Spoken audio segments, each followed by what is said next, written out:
The second this month with Michelle Redfern on leadership that gets results. I'll just start by saying a quick thank you to our strategic partners. We couldn't deliver what we do without their support.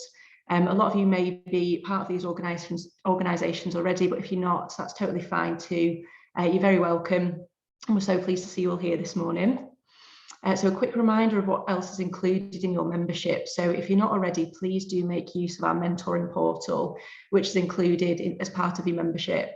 If you've missed any masterclasses, you can watch them back on the portal and you can access all the exclusive content on there. So please do make sure you're using the best of it. A quick reminder as well of our upcoming masterclasses. So on the 9th of February, we've got Finding Your Perfect Tribe, which is focused on recruitment.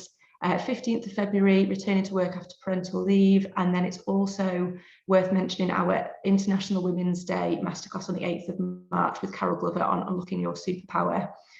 The UK and Ireland conference will be held on the 18th of May as well. So please do visit our website for tickets, details of all those too. So today, like I said, is all about leadership with Michelle Redfern.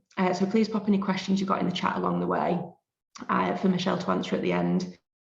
So Michelle is the founder of Advancing Women, an enterprise providing research and advisory services on workplace equality, inclusion and gender diversity. She's the co-founder of A Career That Soars and of Culturally Diverse Women, as well as the co-host of a Lead to Soar podcast. Along with her experience as a non-exec director with board and advisory roles in the finance, sport, the purpose and supply chain sectors, Michelle is a proud ambassador for Honour a Worm, Flexible Working Day and Girls Uniform Agenda. She has had executive leadership roles at NAB, Telstra and Serco during her 40-year corporate career. So warm welcome to Michelle and thank you very much. Thanks, Beck. Absolutely terrific to be here, and hi everyone. It's well, I'll say Wominjeka, which is hello in the language of the Aboriginal people whose land I'm on today, and I want to acknowledge that I am on the country of the Boonwurrung and Wurundjeri people of the Kulin Nation. I pay my respects to elders past and present. I also pay my respects to all the women here on this call who have shown up in service of themselves and their careers, their organisations and their industry. I really salute you for showing up, because that's what part of leadership is about, turning up and showing up all of the time. So thanks MBW for having me again. I thoroughly enjoy these sessions and it's lovely to see some familiar faces. Big shout out to Andrea, hello. It's nice to see you again too. So I'm all about results. I am a get shit done person. Excuse my language if you don't like swearing. I'm really the wrong person to know, totally. But I promise it won't be too sweary tonight. So I'm going to talk about some stuff. Well, let me tell you what I'm going to talk about. Let me do it the proper way. You're going to discover today a number of things. I hope you're going to discover anyway. Number one, for those of you who haven't had a session with me before, you won't know that every session I start off with, I start and finish with the same things. I start with a definition of leadership, our three-part definition of leadership, which has stood me in good stead across my career. I often say I wish I'd known it earlier in my career. And the finish will be, I'll ask you to do something, which is not the one thing you're going to do as a result of this, but I'll come to that. The second thing you're going to discover is how women outperform men. The third thing you're going to discover is what leadership that gets results actually is, but also what it's not. And that's, I think, some of it, what it's not is I think that's the nuanced part that's really important. I'm going to help you learn the what and how of engaging the greatness in others.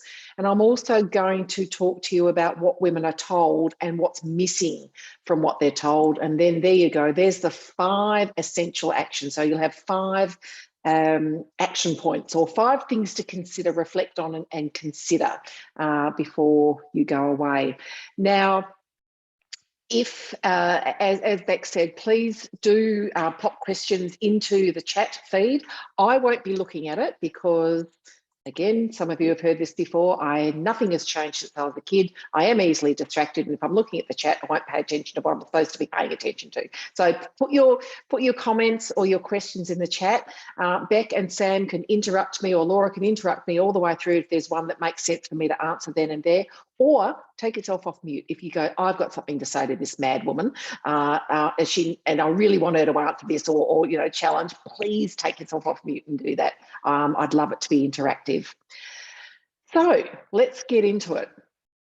So conventional wisdom on women's leadership is only going to take you so far. With the right leadership skills, the highest levels of career success await you. And for those of you who are going, yeah, I don't know if that's really true, it's absolutely within your reach.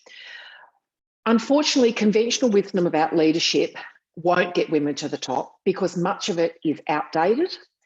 In fact, there is a lot of stuff around leadership that is, well, it's as old as I have been in the workforce, which Becca's already told you is 40 years, so I am dating myself.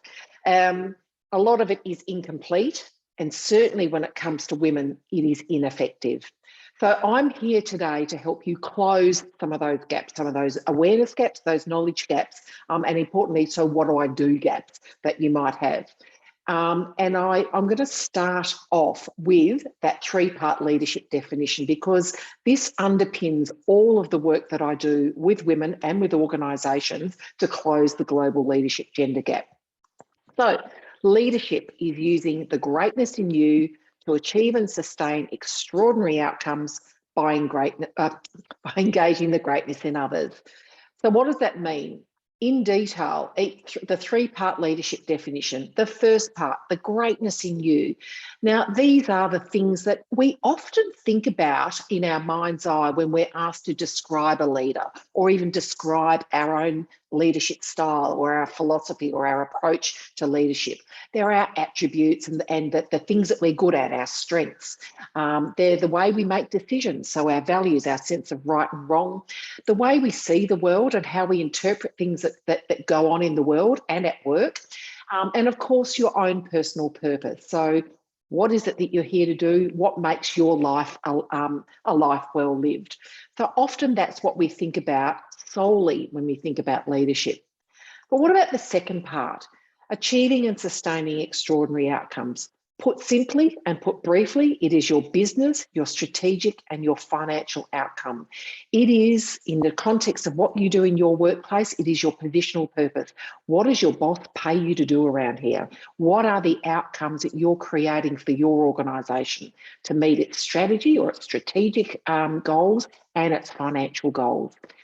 For those of you who have been in other masterclasses of mine and you've heard about the missing 33%, this is often the missing 33% for women, or parts of it can be the missing 33%. And I've shared some our TED Talk and some other resources before, which I can do again. And Sam, I'll be sending a resource pack through a little later.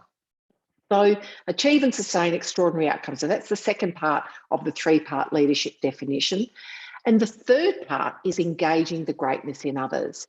So it's your esprit de corps, the ability to, well, frankly, empower and motivate teams, individuals and teams. It's the ability to hire and mould and have sustainable, high-performing, diverse teams, aligning those people and those teams towards the organisation's goals, the way you communicate, your strategic networks and your strategic relationships. And this is what we're going to focus on today, engaging the greatness in others, because there will be parts of that you go, I am nailing that. So if I'm nailing that and women are nailing that, why aren't more of us getting to the top of organisations? So that's what we're going to talk about.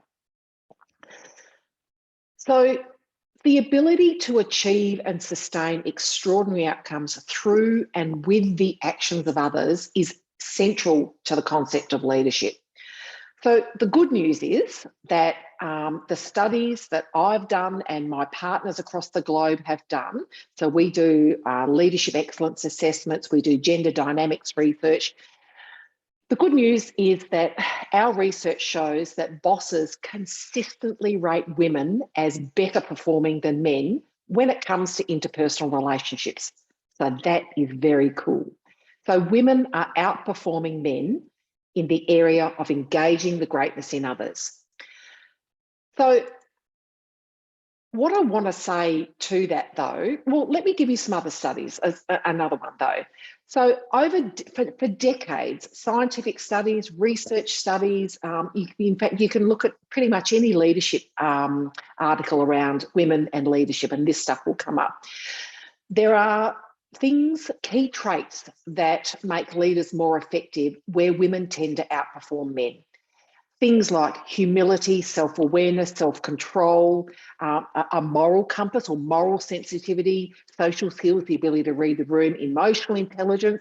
Daniel Goleman does an awful lot around, well, he is, I guess, one of the world's most renowned authorities on emotional intelligence, and certainly has done a lot of work around gender and emotional intelligence, kindness, sociability and moral orientation. And these traits are more likely to be found or observed in women than men.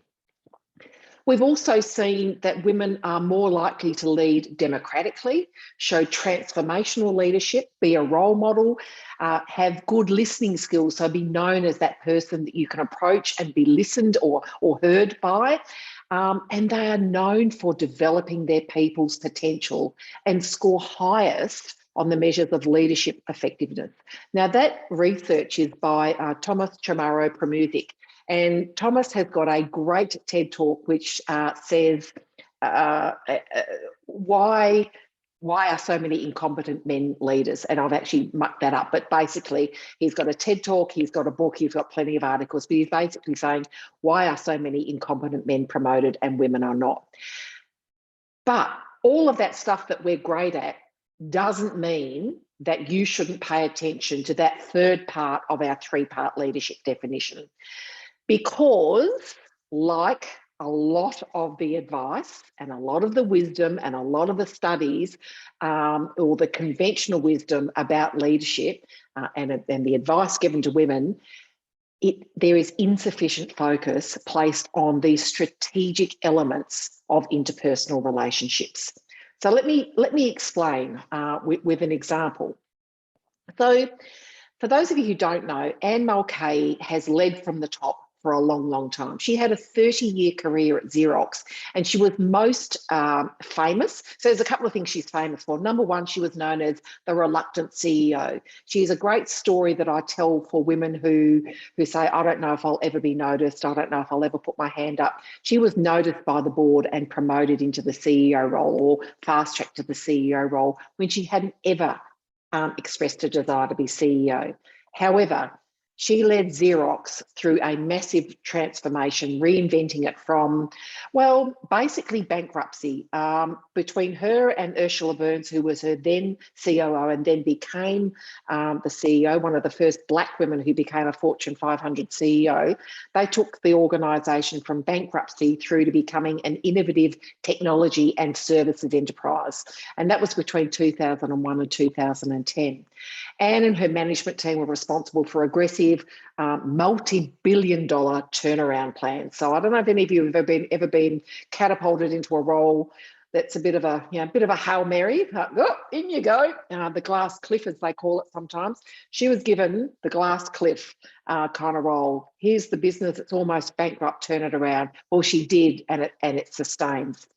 So, but why I'm making the point about Anne is that one of the things that she is known for, particularly around engaging the greatness in others, is she said, I want people who create organisations that get aligned, get passionate, and get inspired about delivering.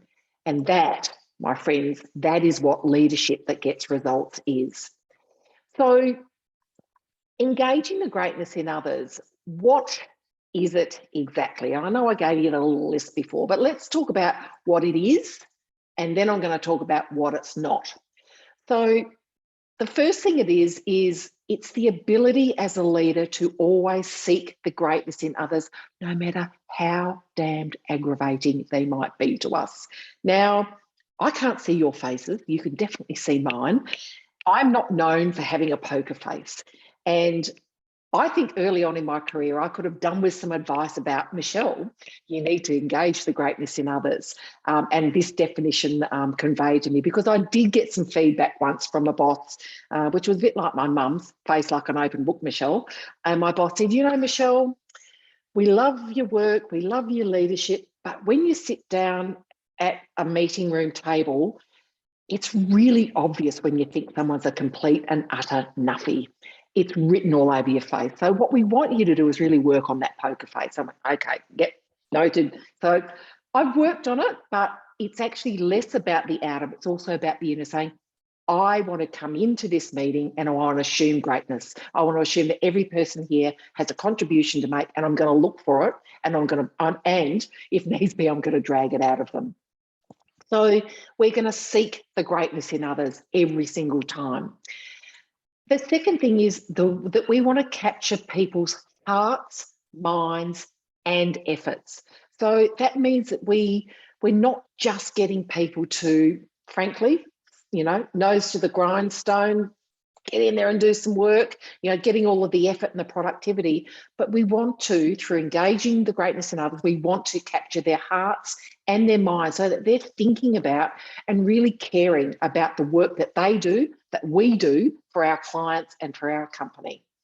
And that's why it's really important, as part of this whole definition, is that we inspire others towards the key outcomes that are important for your organisation. And I'm going to say that again, the key outcomes that are important to your organisation.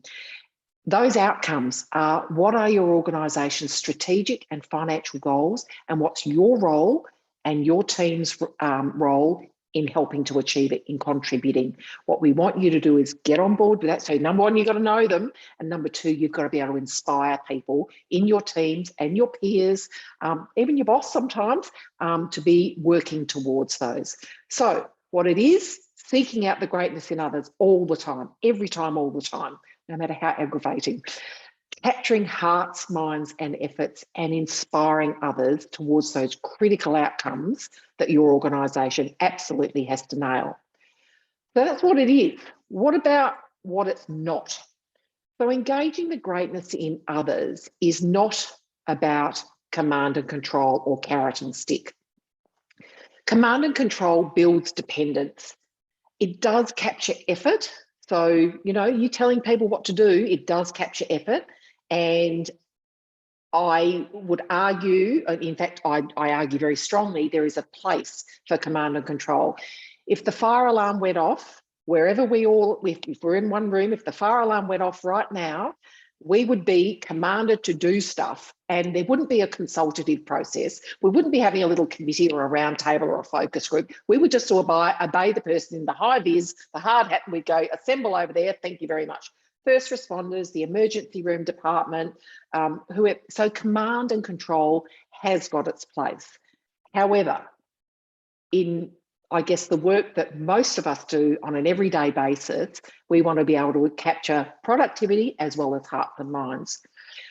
The carrot and stick, we don't want to generate people's productivity and effort through a sense of fear or a sense of entitlement. This is why it's so important that when we're thinking about remuneration, when we're thinking about reward and recognition, when, Rem and Ben and things like that, that we think about, how do we, again, inspire people toward the goal without having them either be fearful or go, well, I'll only do it if I get this. So, and this is why our colleagues in HR and in remuneration and benefits are so important when we're talking about how to achieve the strategic and financial goals of the organisation through and with people. It's also not about apathy. If you don't care about the organisation's goals, if you don't care about your team's goals, if you don't care about your own goals, I'd argue that you couldn't convincingly lead others towards them. And it's also not about dependence. So if you create dependence, or if you thrive on people coming to you to ask you stuff. And for those of you who have trouble with delegation, I want you to look very hard in the mirror about this as well. If you thrive on that, or if you feel comfortable in people needing you in order to do their work, you aren't developing their greatness, because they're not going to be able to work independently from you. And I've got to say, I've actually just talked about this in a podcast episode that we recorded for Lead to Soar around succession planning. If you're known as someone who is so good at your job and you're doing everyone else's job in your team, you're never going to get promoted because it's too much of a risk. So we've got to help people be independent, autonomous, and people want that. The latest Mercer report that's come out, people, in terms of where remuneration sits, it's 16th on a list of a very long list of what people are saying, this is what I want in a role. And right up the top is autonomy and the ability to set their own work and achieve outcomes. So not about dependence. And it's also not about being timid. Now, I know there's the old saying that the meek shall inherit the earth, but, well, just don't think that's quite true. Well, it's not true when it comes to leadership, because I know that for leaders that I've reported to and that I look up to, I want to know that they are able to have the hard conversations, that they're able to have courageous conversations, and that they've got conviction for what it is that we're trying to achieve together. So if you can't ask someone to do something with conviction, and you can't, whether that's someone who's working, reporting to you, a colleague, or your boss, well, I'd argue that perhaps you need to look in that leadership mirror and say, this might be something that I need to work on. So that's what engaging the greatness in others is and is not. But what about what women are told and what's most often missing in my experience? And I guess I've been doing this for a little while. So too often for my liking, women are told and believe that a woman's style of leadership or feminine leadership style is the only style that engages others. So think back a couple of slides ago, we thought, women are great at this and women are superior at this and women outperform men. It's not true, and it's a career limiting belief. So in one of the blurbs that I gave Sam as we were preparing for this, if you've ever thought, why haven't my really great relationship management skills and interpersonal style got me promoted? This will probably be why. Because what we do want you to do is focus on engaging others as part of your journey towards leadership mastery. Newsflash, the journey to leadership mastery, never get a destination. So lifelong learning, lifelong journey, and we all have more to learn, more every single day. But on your journey, we do want you to focus on engaging the greatness in others. We do want you to engage the hearts and the minds and capture the efforts of others, particularly those that you lead. However, the missing element probably the missing element in the career advice or the mentoring or the coaching or the training that you've received, and I know that often it's missing from around 85% of the advice given to women, is that you have to do all that. So all of the stuff that women are known for being really great at, oh, you're such a great communicator, Michelle, you're a good team player, gee, your team would walk over hot coals for you, but are they aligned towards the organisation's strategic outcomes? So all that plus hearts, minds, efforts, and aligned towards the strategic and financial goals of the organisation. And that, my friends, is the missing piece. The other piece that I want to restate is you must know what those outcomes are that you're leading for. So if I was a very mean person right now, I'd pause and say, right, tell me what your organisation's strategic and financial goals are, or what are the 4 strategic pillars that your board's aiming to achieve, or what are the financial goals of your organisation? If you're a listed company, what's the share price today? I'm not going to do that because I'm not a mean person. Well, I'm not being a mean person today for you. But these are the questions. So what is it? So what's my positional purpose?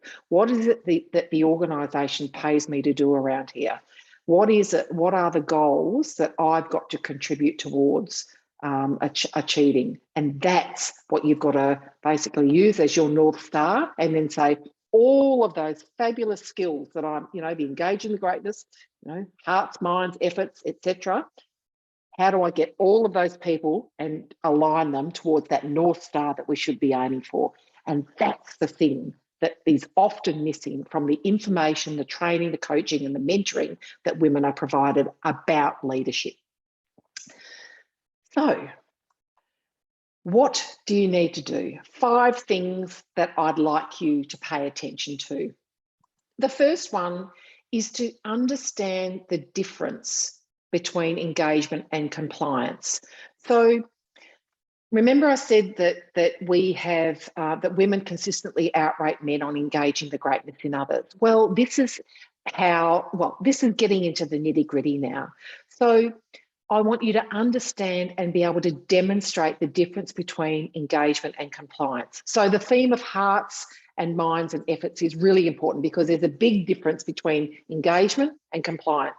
Engagement captures hearts, minds, and efforts, while compliance, so remember command and control, merely drives effort and often isn't sustainable. If any of you have ever worked in an environment, and I'm being very, very careful, but I have certainly worked in environments where churn and burn, it is tough, it is brutal. And interestingly enough, I was reading an article this week from MIT, which talked about toxic work cultures. And of course, we've got the great resignation, or the great things going on around employer mobility around the globe at the moment.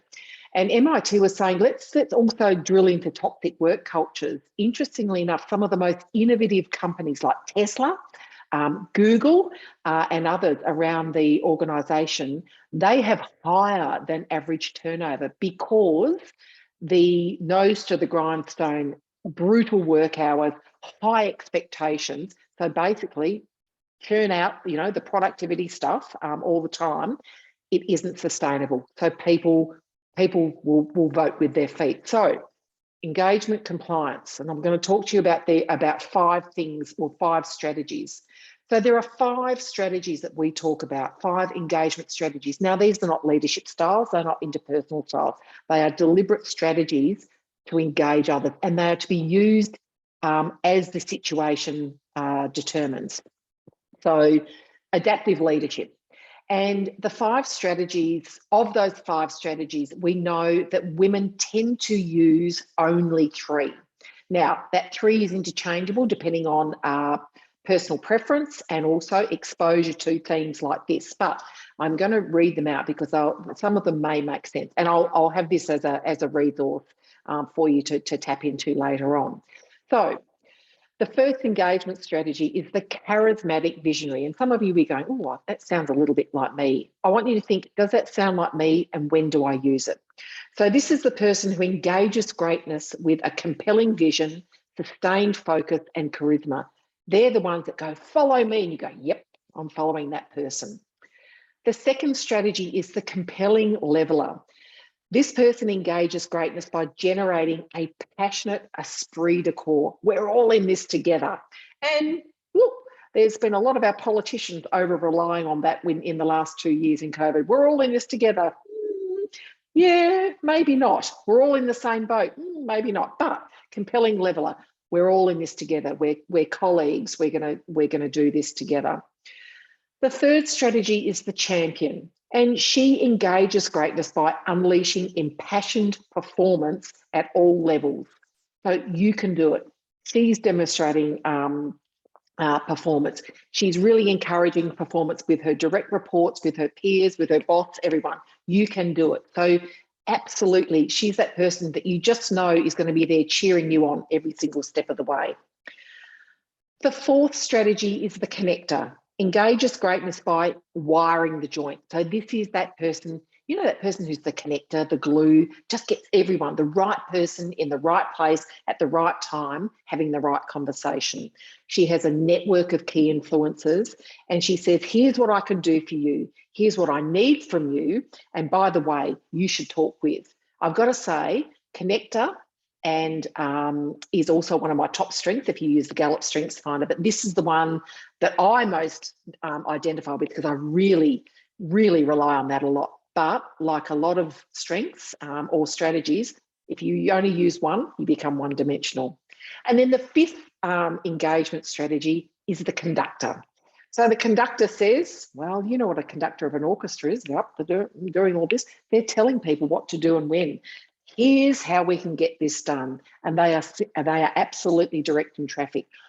I don't often think of an orchestra or a conductor of an orchestra. I think of those the police officers in some of the, well, in many countries, but I've certainly seen them in some of the Asian countries, where they're in the middle of these massive intersections. They've got the white gloves, they've got the whistle, and they've got, you know, cars and trucks going everywhere. No crashes. It's just all happening. That's the conductor.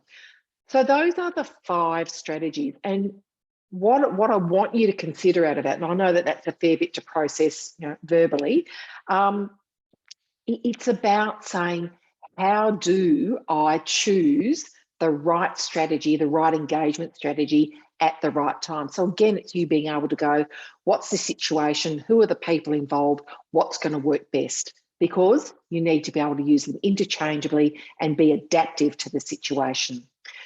So the third thing, again, engage others and align them towards those organisational outcomes. I usually have one thing that I hang my hat on in every presentation about this. And this is that one thing. I want you to know, what is it that you're here to do in your organisation, and how are you going to point people towards that North Star? If you don't know what the North Star is, you've got to find out. The fourth thing I want you to be aware of is, despite the fact that women are rated as outperforming men in engaging the greatness in others, they are not rated as more skilled in building and leveraging strategic relationships. This is the ability to, and it's a little bit like the connector, you know your organisation, you know your industry, you know your sector, and you are able to pick up the phone, send a message, send an email to get people to do stuff or ask for stuff. So I think we're going to do something later in the year around strategic networking, and networking is strategic when you've got a goal. So if you think about the outcomes that you're trying to create in your role and in your organisation, how are you building and leveraging the strategic relationships inside and external to your organisation, both suppliers and customers, to meet the goals of the organisation? So so women are rated and perceived as less skilled as men at that part of this definition. And the fifth thing I want you to know, and this is the stuff. I guess, how will you take the time right now to say, what is my gap? And I don't ever want to say that my job is to fix women, because women don't need fixing. But all of us are on the journey to leadership mastery. All of us are on the journey to a life well lived. All of us are on the journey to having a career that soars. If you weren't, you wouldn't be here today. So part of that is, I've got to hold up the mirror here and say, where have I got opportunity? Where's my gap? Does it matter? And if yes, what do I have to do about it? So where are you strongest? Keep doing that. Where are your gaps? What are you going to do about that? So that's the fifth thing that I want you to know. And then finally, because I do want to have time for questions, I want you to reflect. Firstly, sorry about that. I want you to reflect. What has been the most actionable insight that you've gained from this workshop? There might be one thing, there might be a couple of things. Some of you will be scribbling madly, others will be taking screenshots, others will go, I'll wait for the pack and then I'll go back and have a listen or go through it again. What are they? And then importantly, what are you going to do about it? And then finally, what are you going to tell your boss? Because you've shown up today. You've shown up in your own time, of your own volition. Now, you're going to be here for all sorts of different reasons. One, because you're part of the Meet Business Women community. Two, that you're a fan of Laura, Sam, or Rebecca. 3, you might have gone, oh, that mad blonde woman from Australia is talking, and I'll go and see what she's banging on about stuff, whatever it may be. Or 4, I've decided to invest in myself. I've decided to show up so that I can gain stuff that's going to help me have a career that soars. But I want you to tell your boss about it. You'll do it in your way. You do you the way you want to do you. But so often when I run workshops or masterclasses or longer development courses, I say to them, what are you going to, what have you told your boss about where you are? And what are you going to tell your boss about what you learned and what you're going to do about it? And they go, oh, I hadn't thought about it. Please, this is part of strategic networking. And this is part of leveraging strategic networks. Tell your boss. Get something ready. If you do nothing else from today, get something ready to say, hey, I've just spent an hour with Meet Business Women. I learned about leadership and I've learned about ABC and was really important. Thanks. And here's what I'm going to do about it. And here's what I reckon is going to happen in our team, our organisation, because I'm showing up to these kind of things. So do have that conversation with your boss. And finally, just a thought before we go to questions. Your personality alone is not what makes the company deliver. It takes insight into how the company, how the organisation really works and how to link their actions, your people's, your peers, your bosses, actions and decisions to the right priorities. That's what engaging the greatness in others is all about. And that is leadership that gets results. So thank you, and over to you for questions, comments, whatever you like.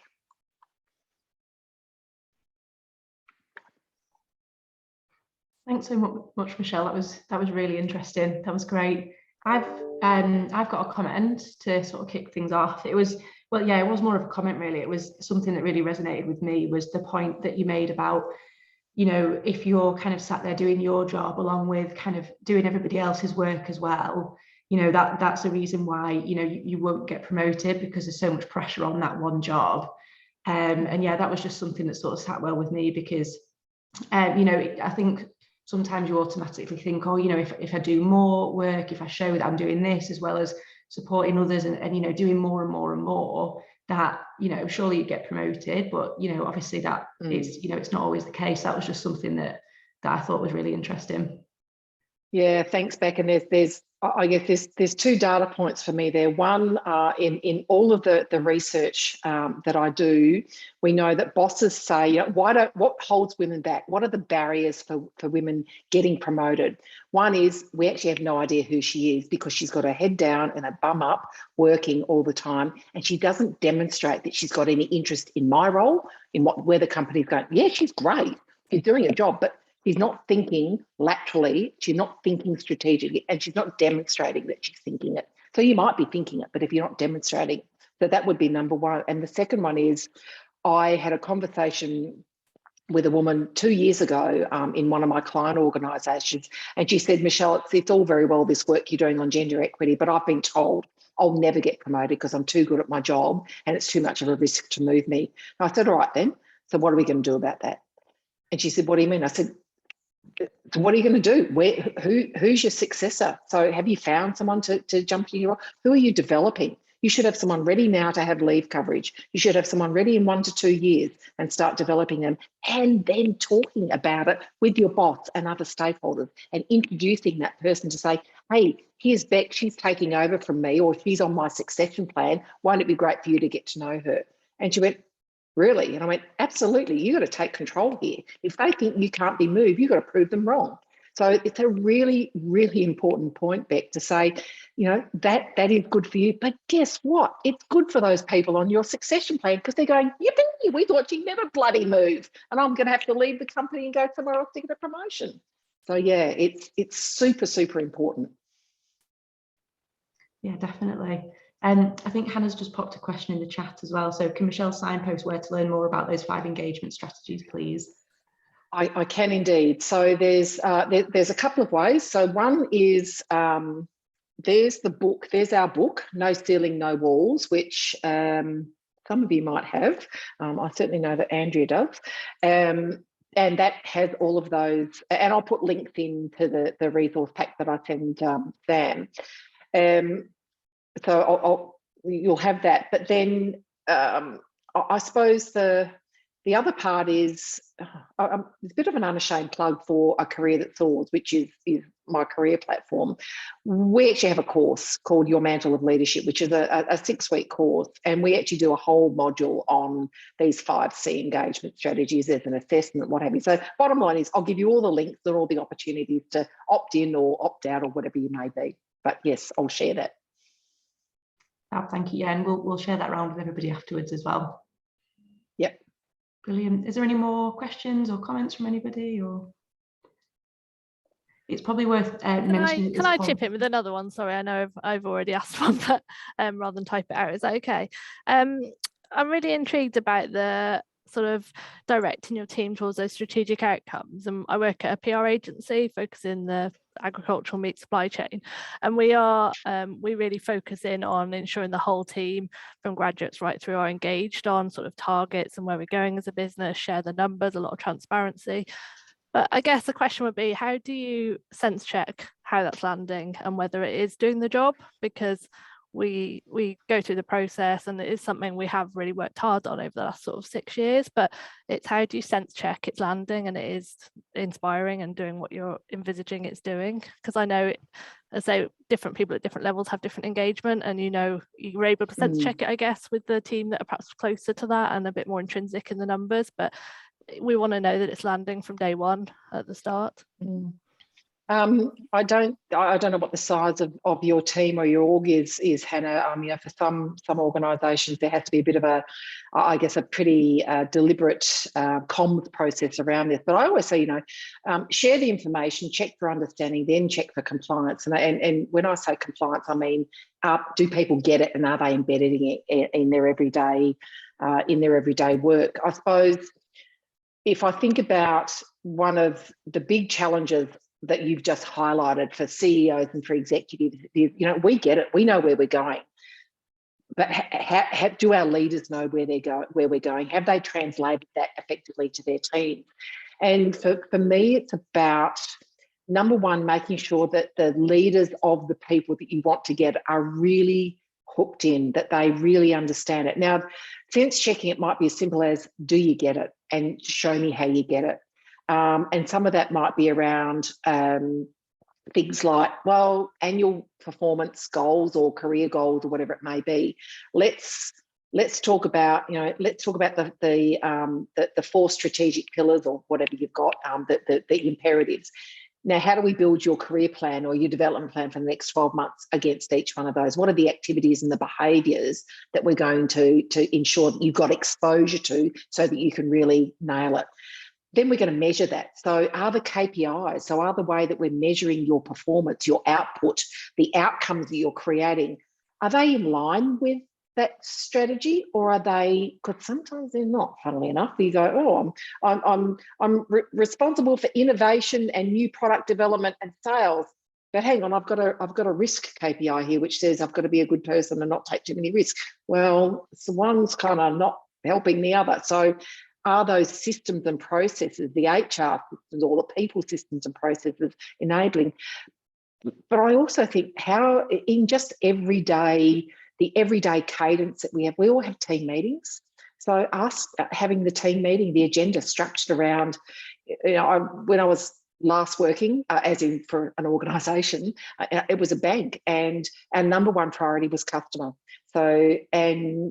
But guess what? None of the agendas or anything started off with customer. So I went, well, why wouldn't we have our agendas, our team meetings? We've got to have a customer story, a customer snafu that we're going to talk about and say, why did that snafu happen? And then we'll do all the rest of the bits and bobs. If customer's number one, we're going to talk about customer as number one in every forum that we have. So I think there's all sorts of different ways, but sometimes it's just going, who gets it and who doesn't? And have we created that psychological safety in our organisation as leaders to say, are we barking mad? Have we kind of talked about it properly? Do you get it? How do you get it? Show us. Show us how you get it. And if you don't, it's actually okay, because we probably need to do some more work. One of the biggest insurance conglomerates here in Australia is one of my clients, and I work with women all year round with them, and we give them a strategic project. And one of the strategic projects last year was this exact problem, Hannah. The executive, people and culture executive, and the CEO said, "Don't think the strategy's landed," because they'd had a restructure and yada yada. And they said, "Don't think the strategy's landed. It's kind of keeping us awake at night," because CEOs go, "Is everyone aligned?" So they assigned this project to this team, and guess what? They went out and asked people. They said, "Can you explain what the strategy means?" And from executives through the front line, more people than not were going, "I don't really know what it means, so I don't really know how it affects my day-to-day job, but don't quote me, right?" And they played back these voice snippets to our, the presentation day, and there was okay, so we've made it too complicated. We haven't spent enough time enabling our leaders to talk about it by helping them. And guess what? Hasn't landed. So anyway, that was a very long answer to a short question, but there's some ideas for you. There's another one popped into the chat as well from Deborah. So how do you manage those team members who don't like change in leadership and undermine? Yeah. I must admit, one of my many flaws, because I'm a very flawsome person, flawed and awesome. But anyway, one of my many flaws is that I struggle with negative people. I struggle with a person who's half cup empty. So this is where I have to manage myself well. But humans are biologically, we are hardwired to resist change. But guess what? Every business right now and forevermore will be in a constant state of VUCA, volatility, uncertainty, complexity and change and ambiguity. And I think for those people who are struggling, as a leader, what I would appreciate when I was struggling with change is someone listening to me to say, "I'm struggling," number one, and really listen to what is going on for you. What part don't you understand? What part don't you want to be a part of? What is scaring you? And again, I'll come back to that psychological safety. This is the heart, the minds and the effort. Sometimes we have to talk about stuff in organisations as leaders that we kind of go, "This is tough. Yeah, this is tough stuff, but I can see the big picture and I can translate it." But I also need to accept not everyone's going to get on the bus. In the work that I do, in particularly around gender equity, I say there are three types of people. There's the screaming evangelist, flag waving, I wear the badge, I'm there, there's the people down the end never getting on this bus. I am a dinosaur. I believe women should be barefoot, pregnant and in the kitchen. And I'm being very binary now, and insulting, but there are those people out there. And then there's kind of the rest of the folks who are in the middle, what we call the movable middle. And they're the people who are going to go, I think I could get there, but I'm not quite sure. I haven't made up my mind yet because I need more information. I need someone to hear that I'm feeling scared, that I'm feeling vulnerable, that I'm feeling pissed off because I've got yet another boss to report to in the next, 3 months, and I've had 4 behind me, and you're the latest in a long line of bosses. So the ability to be able to say to people, "I hear you. I don't know that I can necessarily do that, but I want you to feel seen and heard." And I know that sounds a bit, woke and what have you. I want you to know that you're seen and heard. And what do we need to do together to help you manage through this? And part of that is accepting that not everyone's going to get there, and that's okay. Thanks, Deborah. Good question. Is there any more questions coming in, or? I don't think so. Well, yeah, just to say thanks so much, Michelle. And it's worth mentioning as well that Michelle will be leading some more masterclasses this year too. So if you've enjoyed the session, then just keep checking the website because we'll be putting the dates up on there for them. So that was really inspirational. That was a good way to start a Wednesday morning, I think. So thanks so much. Excellent. My absolute pleasure. And please do connect with me on LinkedIn, or you can follow me on Twitter, but I'm a bit swearier there than I am on LinkedIn.